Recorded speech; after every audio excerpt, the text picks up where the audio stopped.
Hello and welcome back to another cooking video, where I share a few examples of what I eat in a week. First off is one of my favorite meat stews. It has a creamy dill sauce and tender meat. This is a recipe that brings a sweet childhood memory to mind, where we were on a family vacation on the west coast of Sweden. And I wasn't a fan of meat growing up, but my mom made this and I remember it so vividly. The smells, the taste, and the surroundings. I remember getting a taste when she was cooking, and little did I know this would be a core memory of mine, and one of my favorite meals ever. So what I have done here is just chopping some carrots and some leek. I will then proceed to cut the meat into bite-sized pieces. I always dry the meat before with a paper towel so that when you put it in the pan it will brown more easily.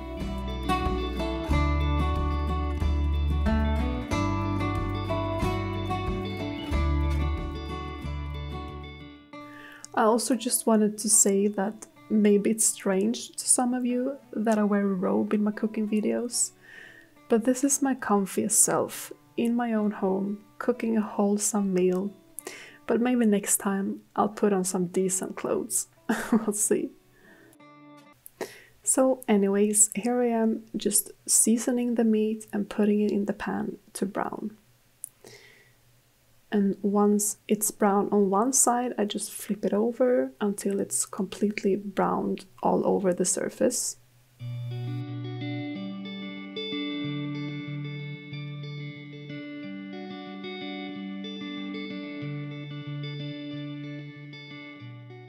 And already in the crock pot I have some cooked onions and I use cornstarch to thicken the stew.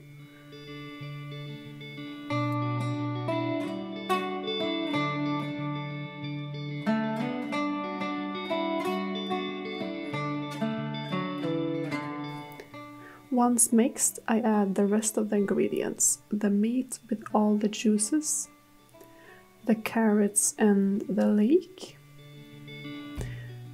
And I use both frozen and fresh dill, some peas, 2 tablespoons of bouillon, and cream. And I will also add 2 bouillon cubes with meat flavor.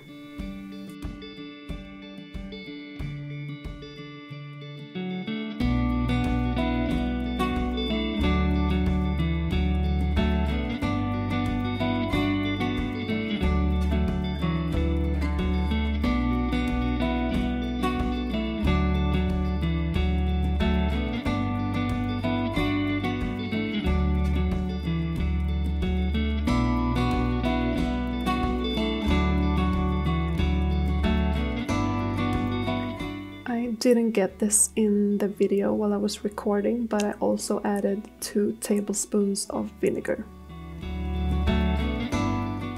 And it's ready to go.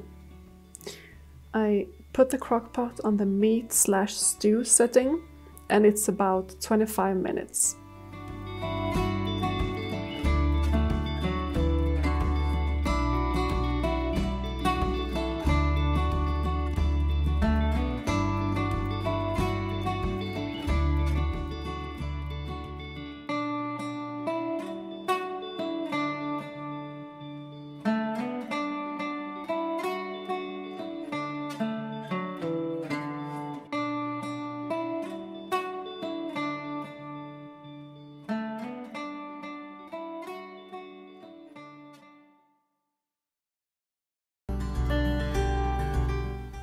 Next up is breakfast rolls. I have 2 deciliters of cold water in the bowl here, which I will mix 25 grams of yeast, 2 tablespoons of olive oil, 1 tablespoon of honey, and 2 teaspoons of salt.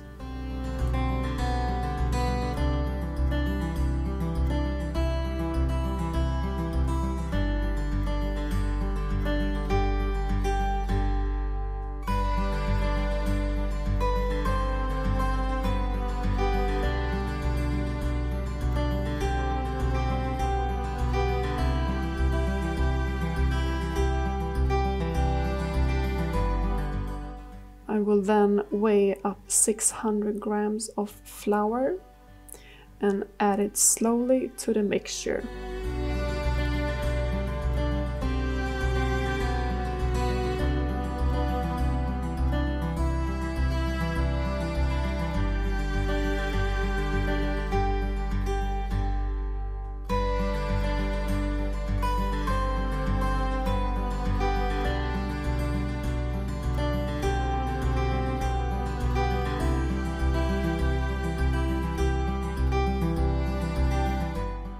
And once it sticks to your hand like that, you know it's done. And you can see here that I also added some dates. And I just put a towel over it and keep it in the fridge overnight.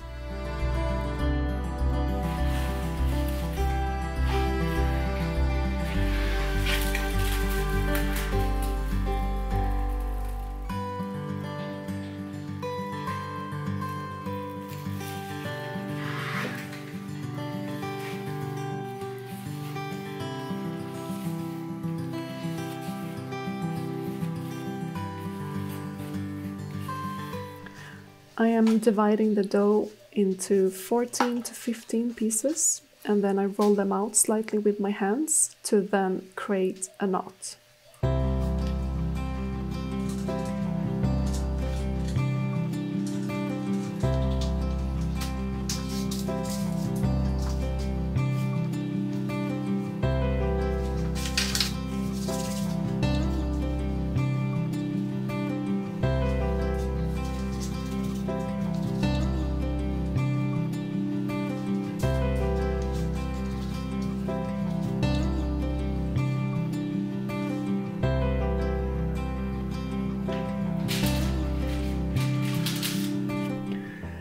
I lightly brush the buns with some olive oil.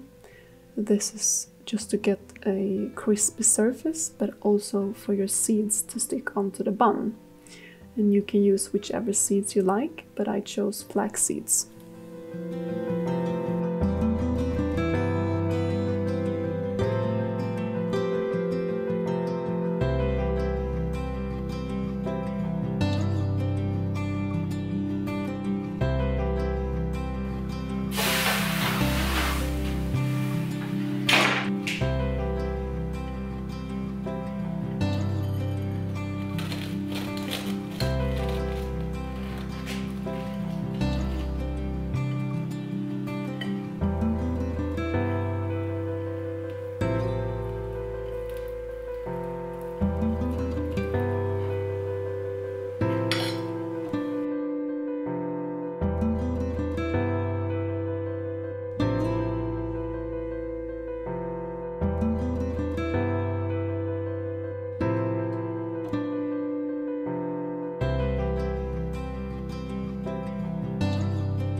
And you can hear how crispy the outside is, and the inside is so soft and warm, which melts the butter and the cheese perfectly.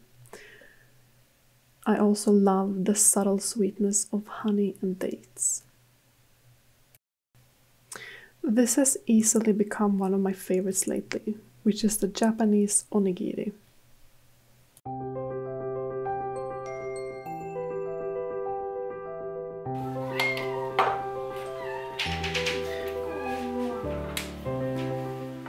In the bowl, I am mixing the filling, which contains of tuna and furikake. And I didn't have a ready mixture since it's quite expensive, so I just make my own. I use small pieces of nori, chili powder and sesame seeds. And in the filling, I also have mayo, salt and chives. I don't have a good technique on how to form them yet, but I rinse my hands in water, scoop some rice, and add the filling in the middle, which I then cover with more rice, and eventually it looks like an onigiri shape. This is optional. I know it's certainly not traditional, but I like to fry mine quickly in a hot pan to get a crispy outside.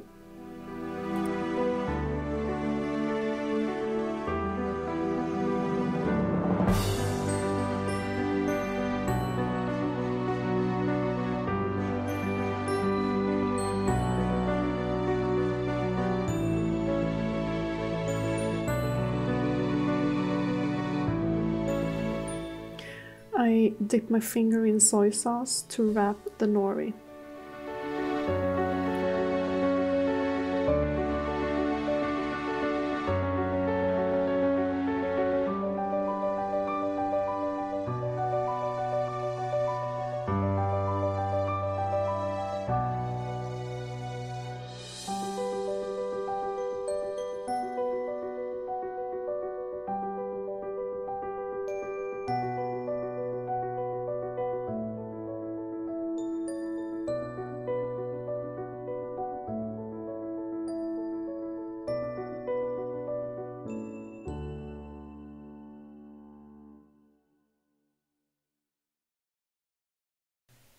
If you made it this far, I saved the best for last.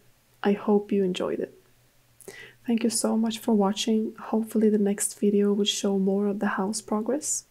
Subscribe to stay tuned.